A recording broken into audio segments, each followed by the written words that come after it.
Welcome to the secret live stream. Take a seat. On this live stream, we're talking about, well, our situation, because that's really what matters. What matters ain't specifically what the matter is trying to reveal to us, but what truly matters is how we're interpreting the matter. And that's always the crux of the situation. That's always what is important. It's how we're interpreting what the veil is displaying to us. And unless we can recognize that this reality has been a rearranging of the heart, then we can fall into the trap of getting caught up in a bunch of background noise, in a bunch of nonsense. So this is a fallen world. We were cast out of paradise, and now we're here. So this is a fallen world, but a fallen world and the suffering it produces is a vehicle for awakening. And that is all this place is. It said we're in the Matrix. Yes. The Matrix is a representation of the inverted heart. It's what happens when the heart flips around on itself, and therefore we're in a dream.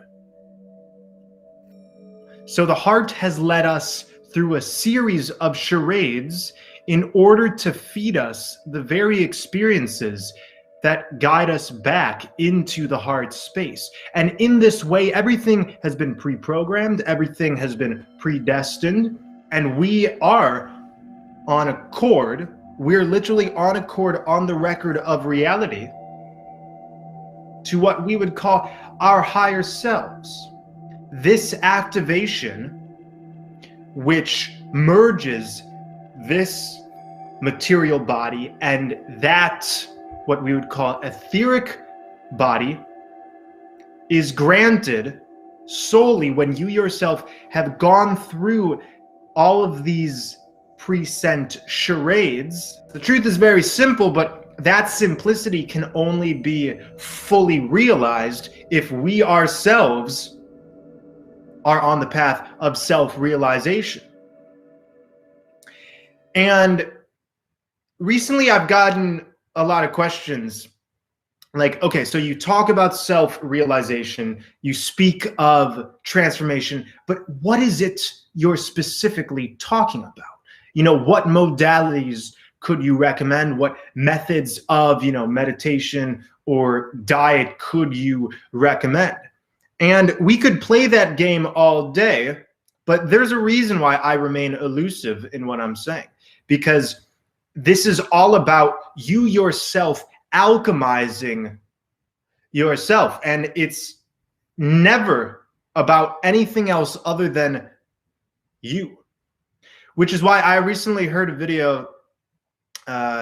Many of you know her. I turn it on and immediately she's talking about how service to self-consciousness is what has created this despair and this suffering. Is service to self what is creating suffering? Oh, it's kind of a strange claim because you are yourself, and you have had to service parts of yourself, as have I, in order to resurrect the darkness into the light, the masculine into the feminine. You have had to undergo transformation, which, while it is a collective process, it's just as much collective as it is individual. The self is what we are in essence, the perfect unified being. To be the self is the goal of this entire experience. We could therefore translate individuation as coming to selfhood, ultimate self-realization, the quest for totality. You're a microcosm of the macrocosm. And in healing yourself, you ultimately heal this situation that many of us have seen as damned and downright cold and maybe evil.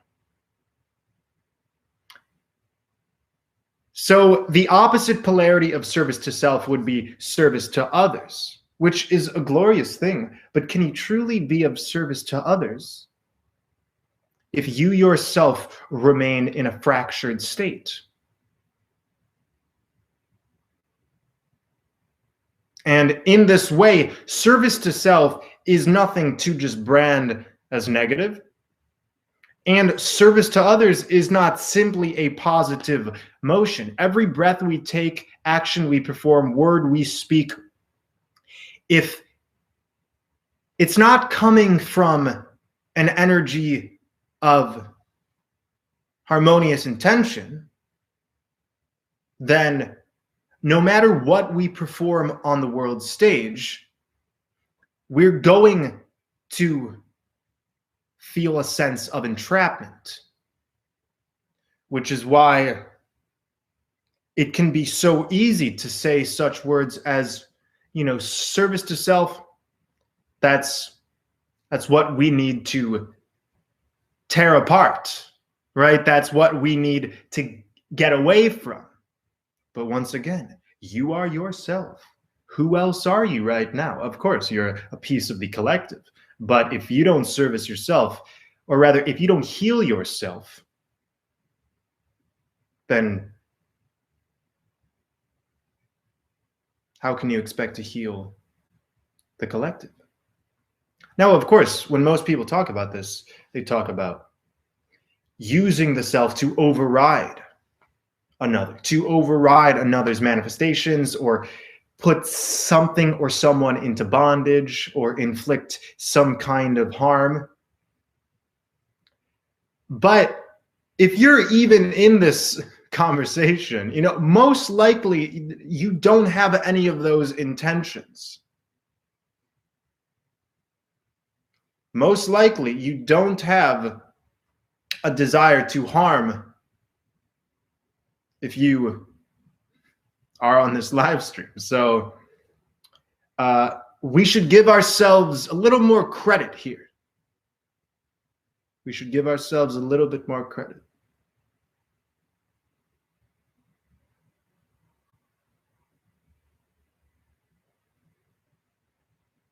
So thank you everybody for joining us on this secret live stream.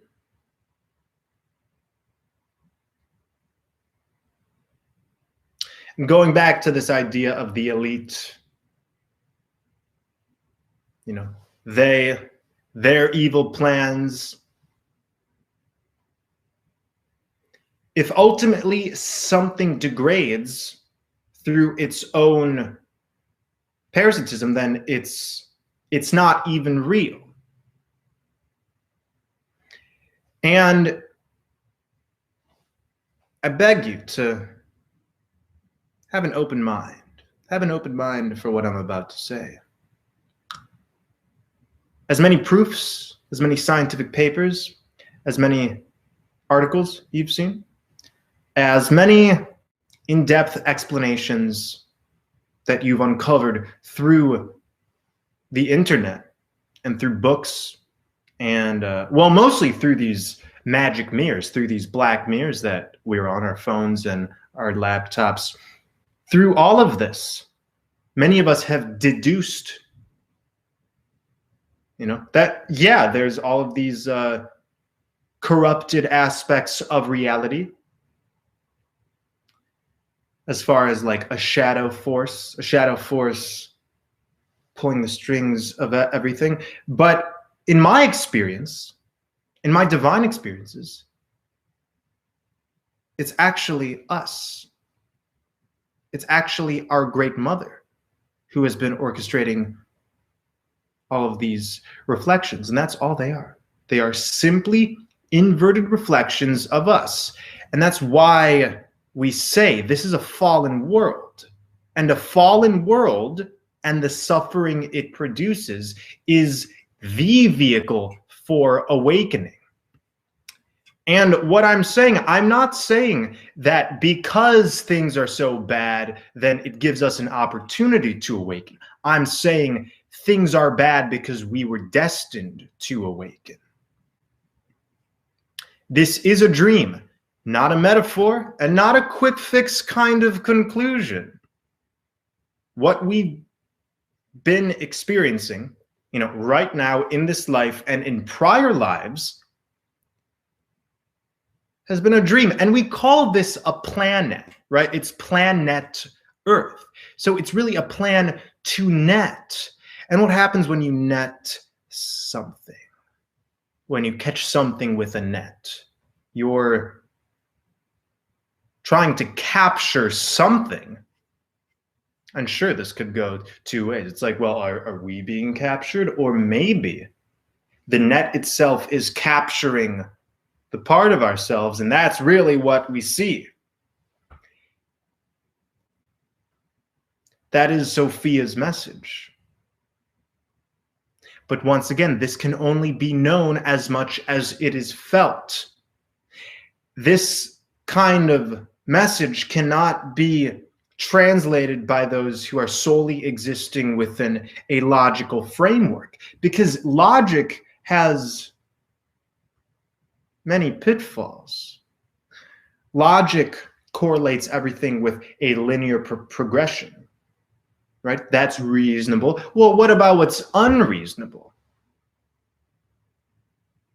What about what's mysterious and undefined?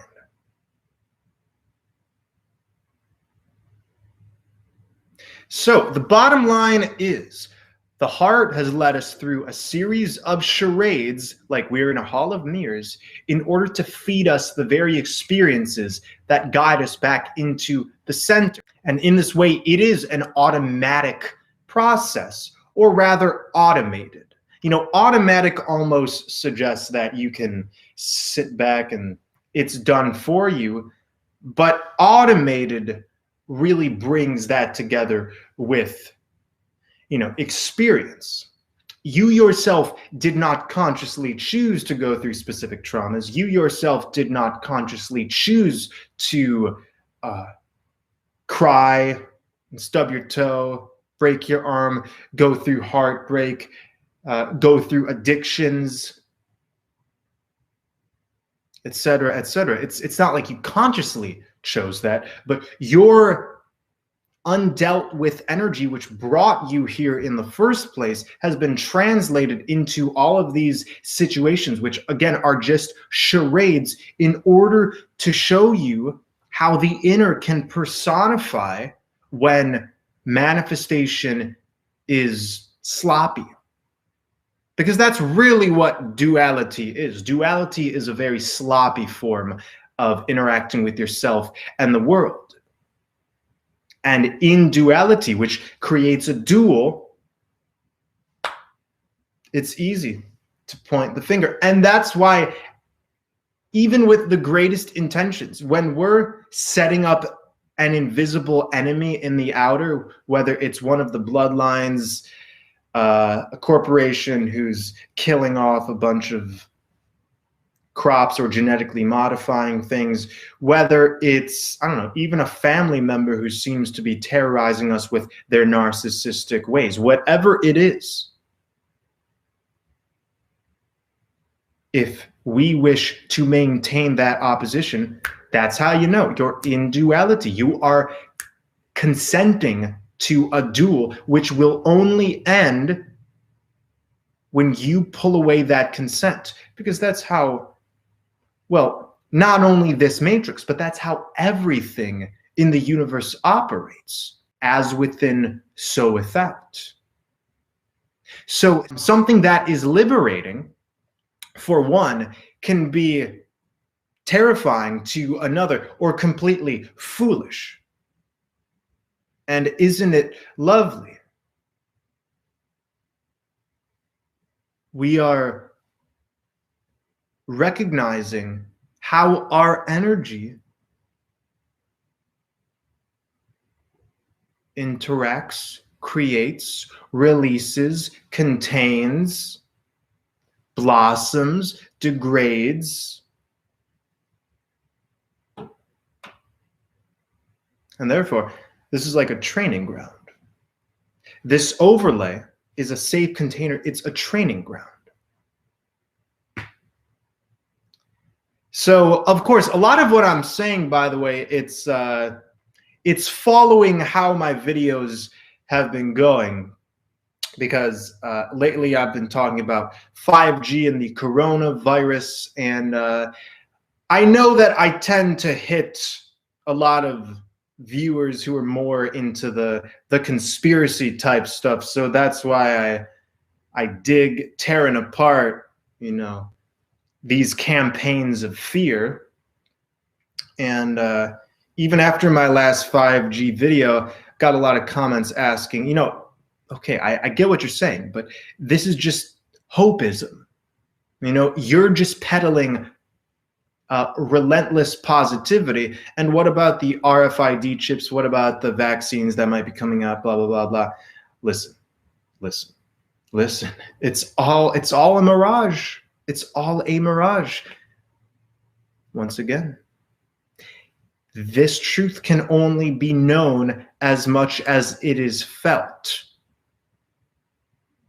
Whereas, like, you could read a bunch of articles, you could watch a bunch of YouTube videos, which logically make sense, which give detailed analysis of, I don't know, maybe hidden military technology or plans that insinuate are leading to some sort of militaristic imposition on a population. And that's all dandy. And it might sound reasonable, but those truths can be known without being felt. You know what I'm saying? You can watch a video. Great. Great.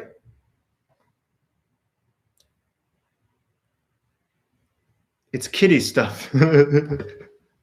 It's kiddie stuff to recognize a bad guy and say, there he is. It's godly status in order to lift yourself out of that into a Hyperborean perspective and say, yeah, but that is a shadow anyways. So if I wish to release myself from Shadowland, then shouldn't I disengage from the shadows all around me?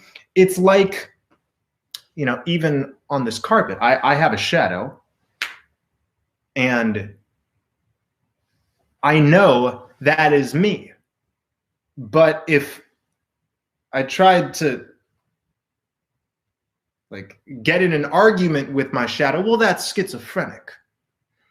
And I made a video on Peter Pan about a month ago. Peter Pan knows what the fuck is up. Peter Pan is immortal. He's from Neverland, beyond the rainbow. Somewhere over the rainbow. And Peter Pan, at the beginning of the story, he's chasing his shadow. And unless he merges back with his shadow, he can't get back to Neverland. It's the same thing here. You got to merge with what has been branded as evil, recognizing it as just a cute little bugger. You can run as fast as you want from your shadow, and your shadow will chase after you. And in running away, you will conclude that there's something out to get me, not recognizing, well, you are the one who is running. And since your shadow is a part of you, it just wants to catch up with you. How about stopping the run, turning around, and looking at your shadow in the eyes? Not creating a further rift, not creating a further duel, and not looking at the shadow in the eyes in order to draw a gun, but in order to open up your arms. This is true healing. This is true healing. So going back to this idea that service to self is unnecessary, well, in merging with all parts of yourself, you're servicing yourself. And What's so wrong about that? If all beings here serviced themselves in this way, not through greed, not through lust, not through mutiny, not through coercion, if all beings did this, then wouldn't that create a strong reality? Wouldn't that create a very potent divine order? I say yes. But how it's been reflected in this magic mirror has been everybody should bend over backwards, heads down, on their knees, and then we wonder why there is deficiency seen and felt. And keep in mind, I'm not advocating egotism. I'm not advocating placing yourself above harmony. I'm saying the self ultimately is harmonious when we recognize the truth within.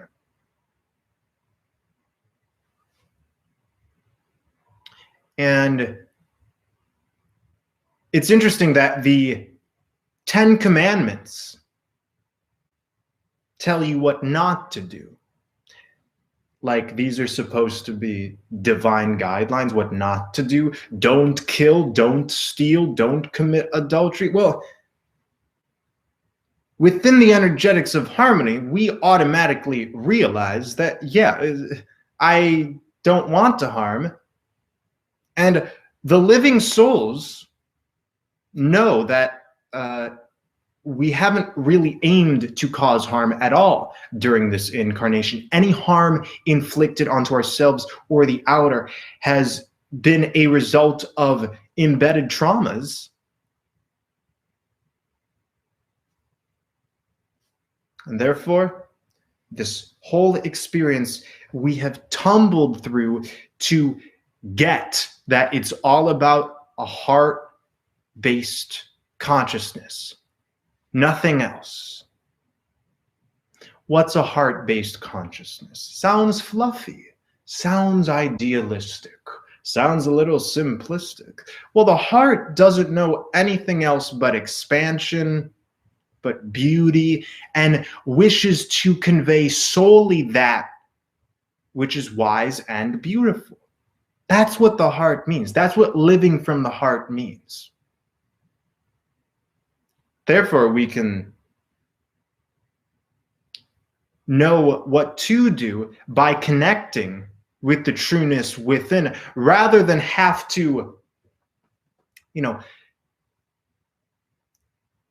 duel ourselves between what's right and what's wrong, what we shouldn't do, what we should.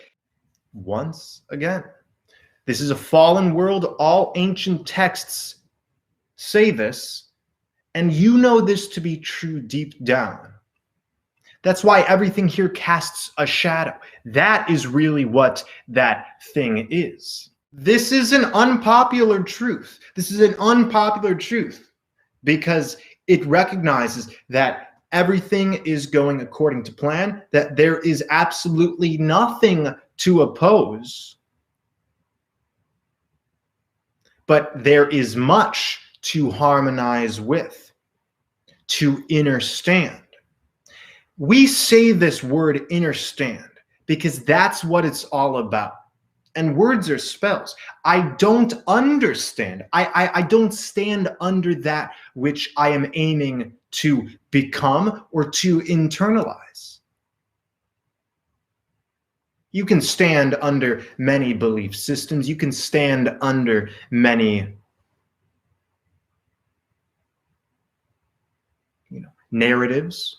You can stand under various perspectives, but until you actually process that which you're observing within, then reality is always going to appear ever changing and ever so lofty. Where is the truth? I don't know.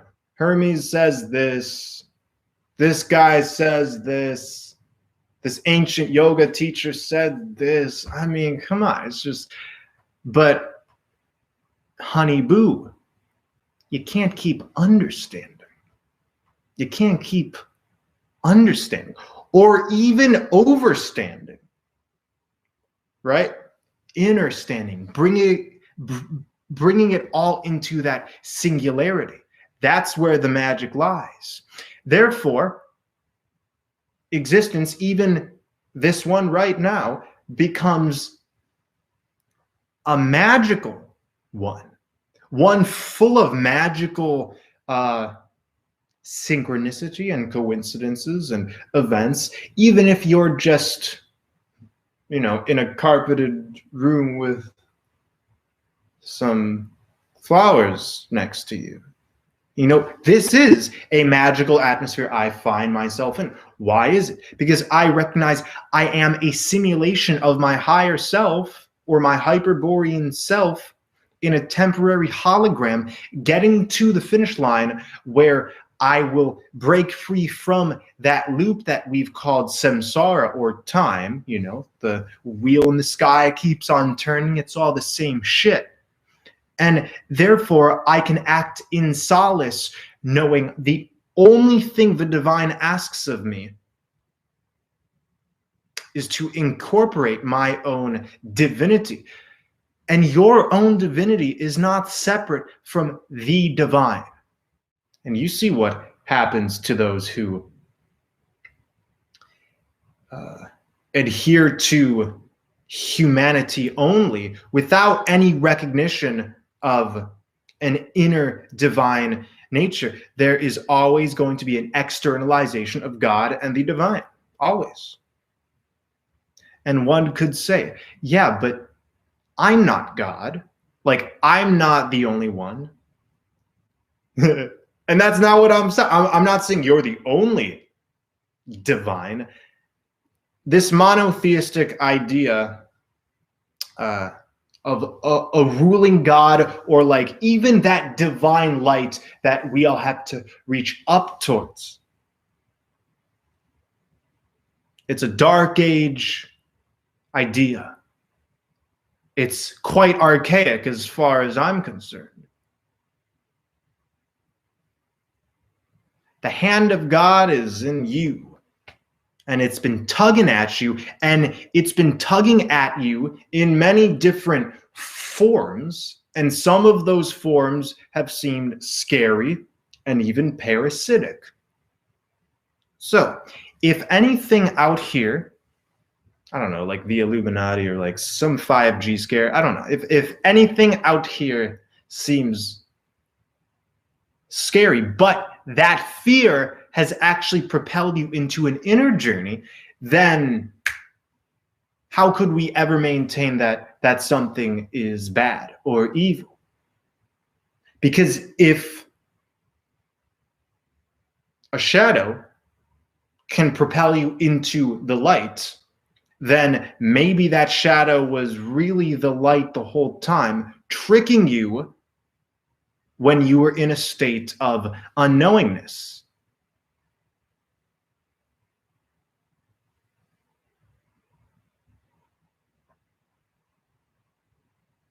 So no, there is no them.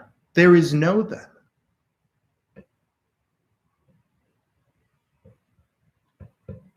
For all intents and purposes, there is only you, and not or. There is only you and your interaction with yourself and how it translates into a collective experience, microcosm of the macrocosm.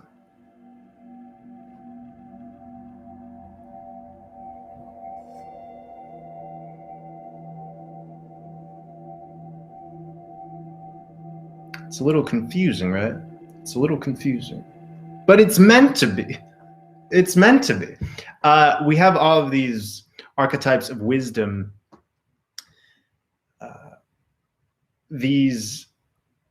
Usually they're older, right? How the media likes to portray the wise one, like Gandalf the Grey, or we have the old witch who brews up her potions and laughs hysterically as she does so. And there's always this merging between what's insane and what is of the divine.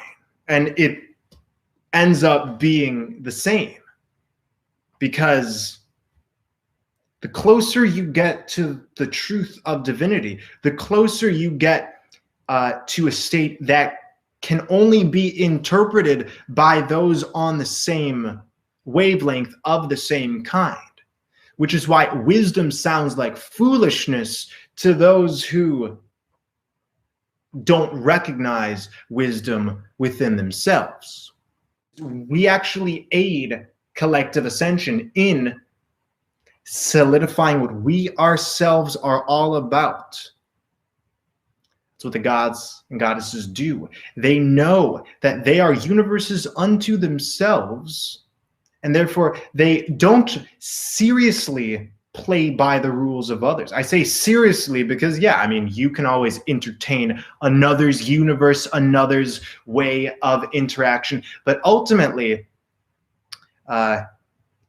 you are in yourself. And even after this shift that we call extending into the golden age, expanding rather into the golden age, there is no being that is going to require you to adhere to anything. And this can be intimidating, right? Because if the self seems scary, if the self seems, a little burdened with fear, with anger, with dual judgments, then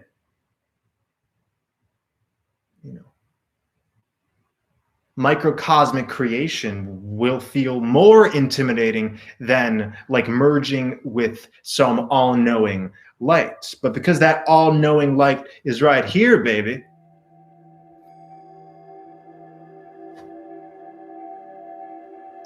you'll never be able to escape any part of yourself until that part of yourself is transmuted.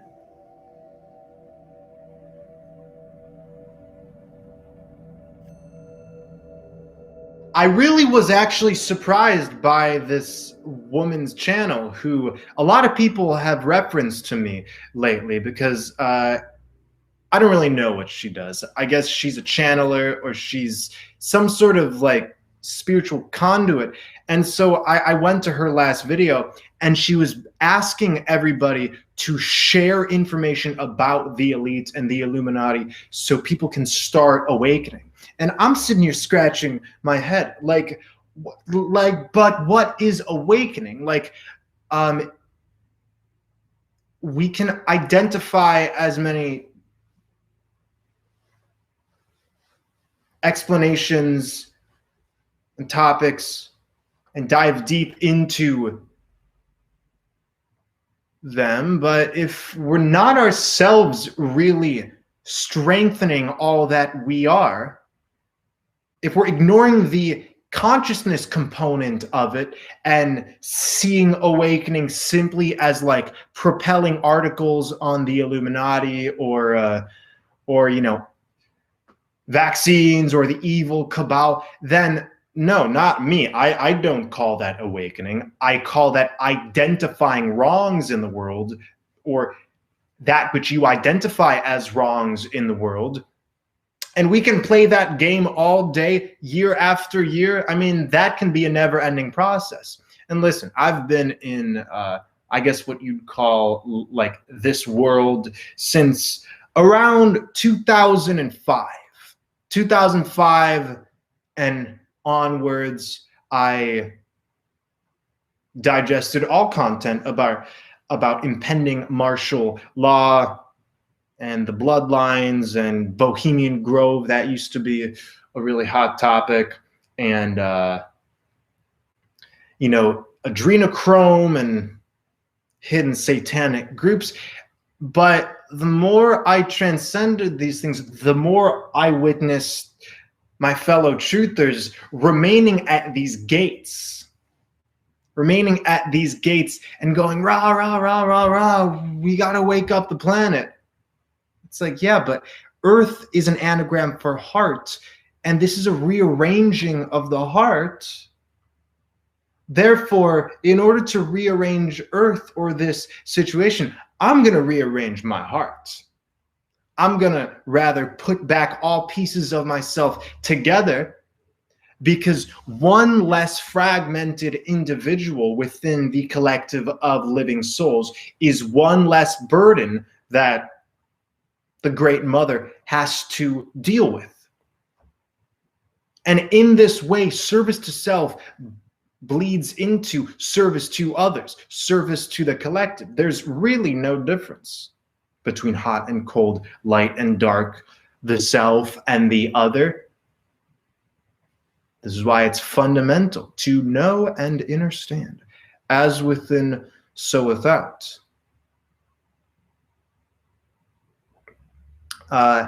And I'm very open about this. Like I talk about this to, I mean, everyone I come into contact with, who wishes to come into contact. And I have an old friend who I've recently had to back away from, you know. And hey, if you're watching this, I love you. I really do. There's no hard feelings. But I just couldn't keep interacting with energy which sustain this conclusion that their suffering is due to a shadow group behind the scenes. Okay, it's like while the kiddies are gonna argue about such reflections, such shadows, such hallucinatory displays on the veil, there are a finite number of beings who have taken the other road. And we've used all of these observations, of course, to recognize what is it we're actually seeing? Who is it we actually are? Why is it we're actually here? That's what an alchemist does. A true alchemist looks at something and says, okay, so it appears we have a problem. It appears we have some sort of scenario that I don't want to interact with anymore. Okay, well, what are the energetics that has caused this, and what can I do with this hunk of lead? Maybe if I do some inner processes, that hunk of lead will turn into a brick of gold, which melts in my hands and then radiates into my mouth and through my heart space and gives me like 8 octopus legs, and all of a sudden I'm a singing bird on the top of Mount Meru. You know what I'm saying? Now I got that Vesuvian energy from Hyperborea, which I had all along. God darn it.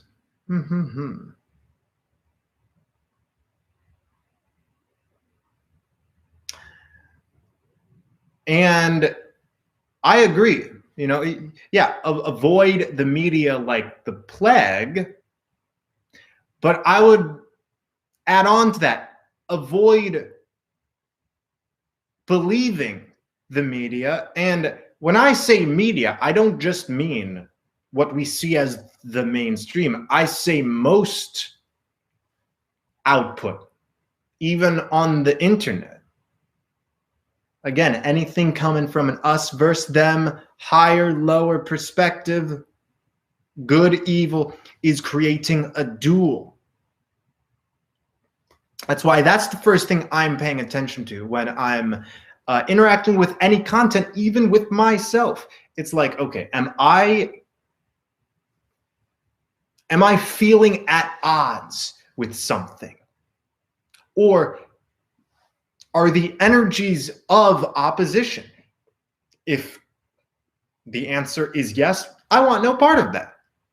I want no part of that. Don't care how interesting or mind-boggled such content could, you know, make me feel. It's ultimately irrelevant. And this is why we have this idea of like the narrow pathway into heaven. The path does keep getting more and more narrow, and standards keep rising. Standards do keep rising.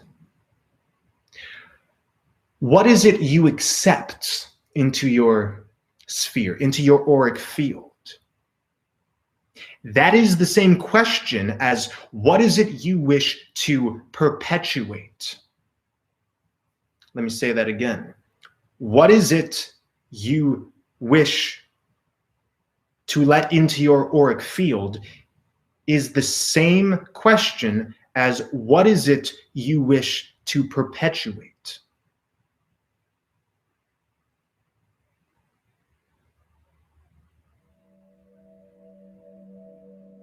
And this gets into the idea of boundaries.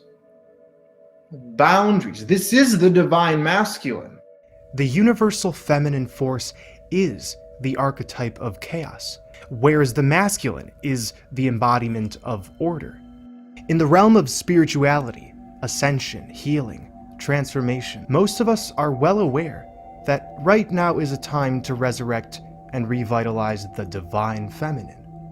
After all, when we look at the energy extraction matrix and its many manifestations, we see a cold, calculating, bureaucratic system behind the lights and glitter. One that's, well, very masculinizing. So naturally, a constant part of this ascensional conversation has centered around empathy, compassion, care, and intuition. Yes, these are vital aspects of this process, but I can't help to think that the healthy masculine energy is being severely ignored. This would make sense because of the overly masculinized system we've witnessed. We would want to retreat to a more empathetic, caring perspective. The media's war on gender is a direct attempt by the AI to prevent the integration and harmonizing between masculine and feminine energies. Because once these are integrated, the transformative energy can dismantle the very extraction system we've been in. The uncorrupted masculine is fierce, stoic, courageous, fair, and full of power, but without forceful domination. He is a force of nature, so to speak, a universe unto himself. After all, the masculine takes what seems like unreasonable chaos and adds purpose, adds direction. Without this integration, we can become easily lost in the realm of over-identifying with emotional, chaotic energy. You see, we speak of the healthy feminine and healthy masculine, but one is only displaying healthy qualities of one if the other polarity has been harmonized. This is kind of a paradox, right? We hear phrases like, all you need is love, but love is simply a lens we observe the world through. One need not only an anchor in love, but also in courage, in resilience, in determination. The masculine sets boundaries, after all, essentially making order out of the chaos. The masculine requires the nurturing baseline of the feminine to grow into its healthy form. Yes, and once that is accomplished, the order derived from the chaos now has meaning. So a crucial part of this awakening has been to momentarily retreat from the masculine and find that soft, childlike innocence the feminine so desperately wants us to nurture. Obviously, anybody can go out in the world and act, organize, sift, rearrange, give meaningless direction, but to do this with a universal purpose, with a driving knowingness that this is required for collective transformation, for a purpose above any three-dimensional reward. That is the healthy masculine. That is a force to be reckoned with. I observe a lot of adherence to the feminine qualities of receptivity, of empathy, of nurture, and these are great qualities which are the foundation for the masculine, not to be deadened or disintegrated within oneself. But if we wish to stay there, then we won't erect the boundaries that are necessary for this filtering of what we wish to accept. And that doesn't mean being a control freak.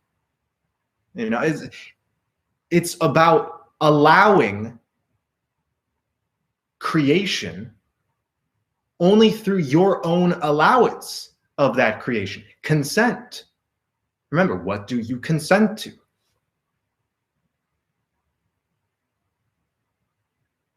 So a lot of us on this awakening path, we've actually had to cut ideas out of our heads, cut people out of our lives, ignore certain qualities of the world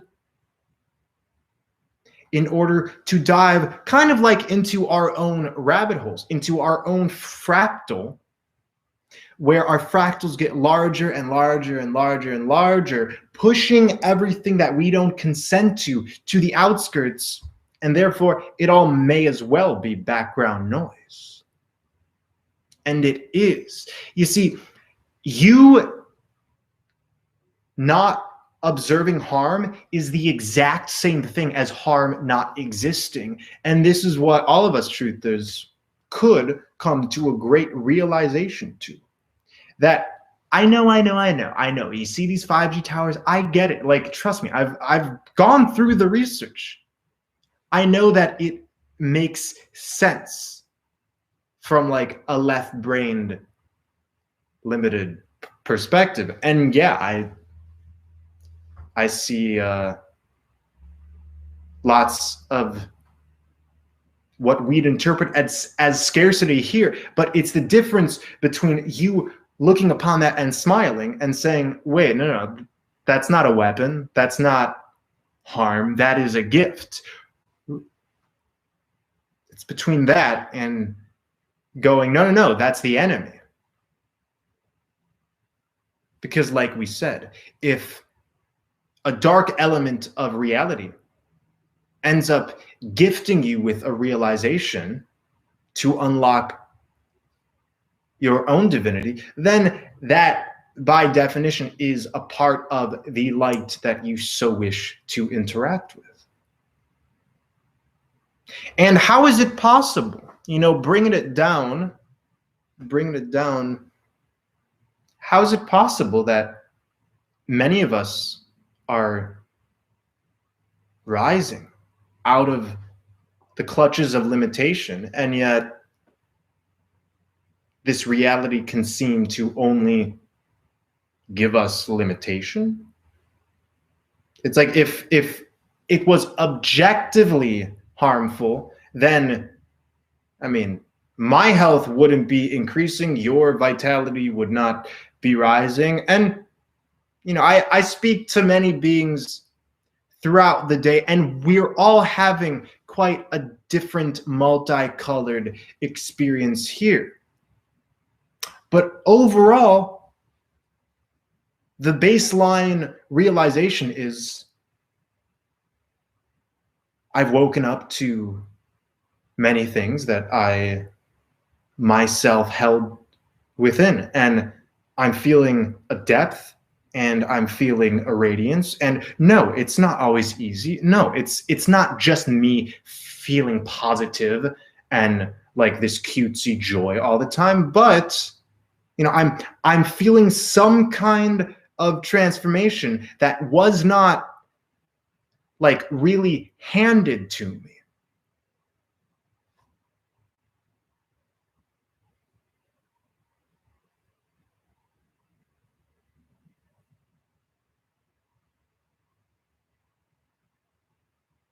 Glorious times we're in.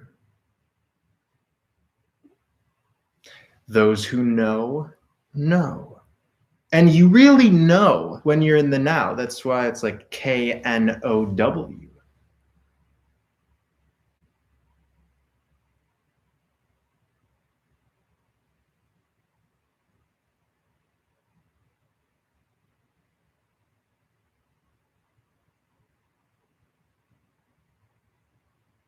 So, as the title of this live stream suggests, this is a fallen world. The fall of man, falling asleep. And we call this awakening. I say that is a metaphor and very literal. You know, one day, which will be out of time, so it won't really be a day, but there will come an eon. And many of us are feeling it coming soon, in which all of this degrades, allowing us to open our eyes and wake up in something which is more suitable to the very frequencies that we've been cultivating and unlocking during this time in purgatory.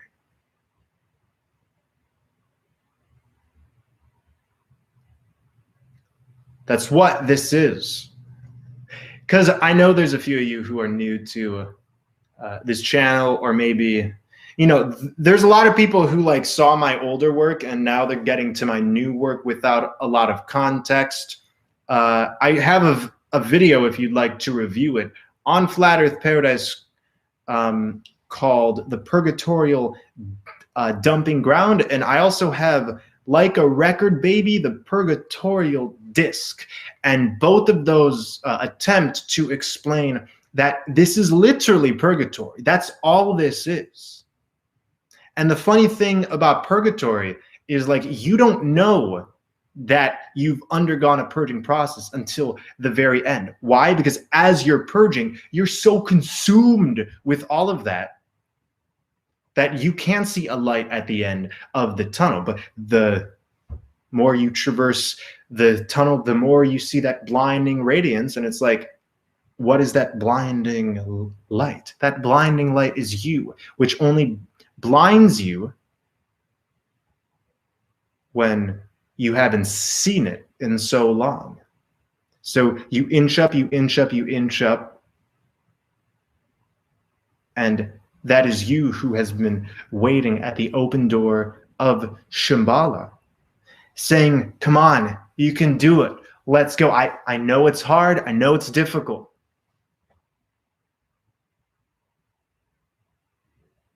But wisdom requires sacrifice, and sacrifice is ultimately sacred. A brother recently made a glorious connection to me. He informed me that paradise sounds kind of like parasite.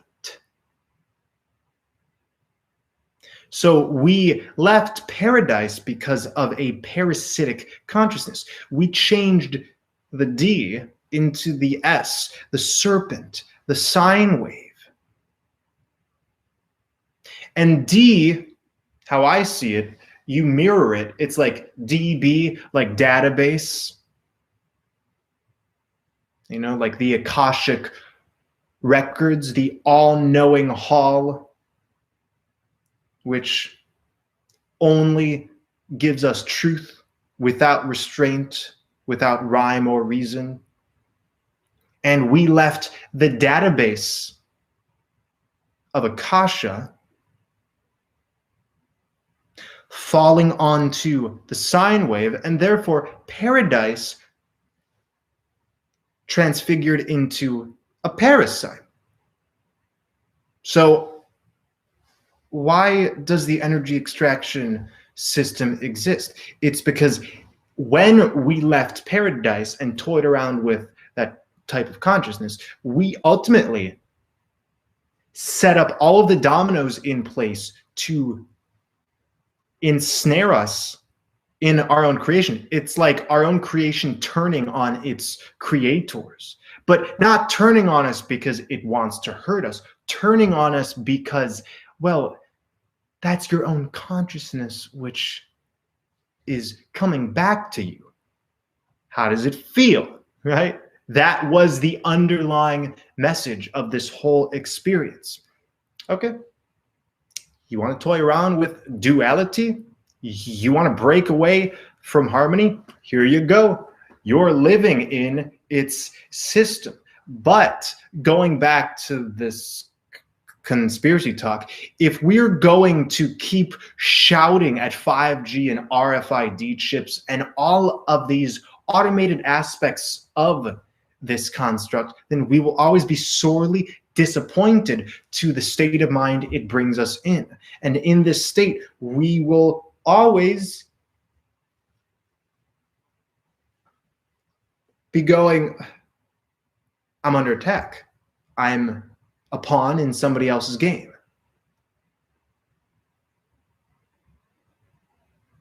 You're only a pawn when you're playing a game of duality, when you're on the chessboard. That's why in chess, most of the pieces are pawns.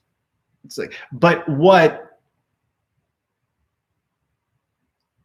you can do, you can simply get up, exit the chessboard, and say, you know what, I don't want to play. I don't want to play. The living souls have had enough to work through within. We've had enough to purge. It's quite the burden to add on to that with some kind of outer evil that always wants to get you. And that is really no different. Oh, it's 2:18 p.m. Hey, Sophia, always with me, always with you. There is really no different, as I explained in my last video, between invisible 5G rays that want to hurt you. I know they can be measured with cold technology. I don't care. It's all the same thing. An invisible threat that we're giving power to. There's no difference between that, between a shadow elite group that orchestrates the governments, between a, I don't know, like some kind of bug in the air, coronavirus thing. When will we learn that the enemy isn't anything?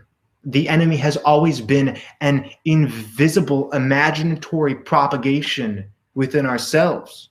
And sure, collectively, we can interact with, well, a lot of AI beings here and a lot of like-minded individuals. And we can say, yeah, there's harm. Do you agree there's harm? Yes, I agree there's harm. Have you seen this article? Did you know that the elite did this in the 20s? Oh my goodness, yes, let me share my harm. And in this way, we can always perpetuate the very illusion that we are consenting to, always. I mean, a great example, look at those imbibed in a very dogmatic way of religion. You know, there's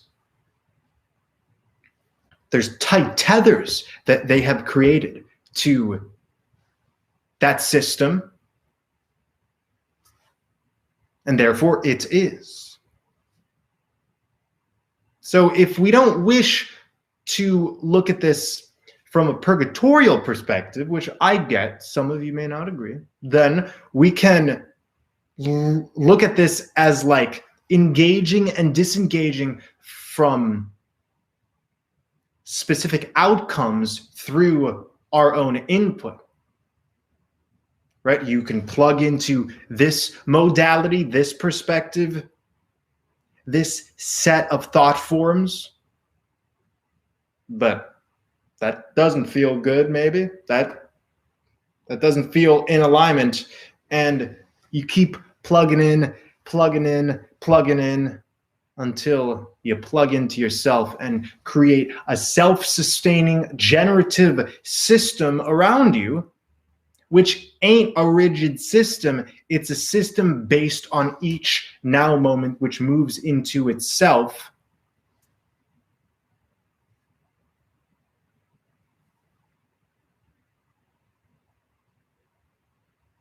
And the funny thing about all of this is you can't be so sure that anything else has ever existed besides the right here and the right now. Sure, you have memories. Sure, you have history books, stories that you've imprinted into your DNA, but ultimately, where are you? You're right here. And the further this process unfolds, the further we understand what the now moment means. It means everything. It means everything. When you can embrace what's happening right now, then you become present. You have full presence, fully embodied. And in full presence, you become powerful. And that's ultimately what practices like yoga and meditation, breath work, even exercise are often aiming to achieve. It's take care of what we call that monkey mind, take care of, worrying about what will happen or magnifying what has happened. Just be. But you can be in complete motion. Silence is gorgeous. Silence is just as potent as sound. But you can actually be present within movement. You can, and you already know this. When you're dancing, when you're having an in-depth exchange of ideas, you're present. So there are many vehicles to the same road.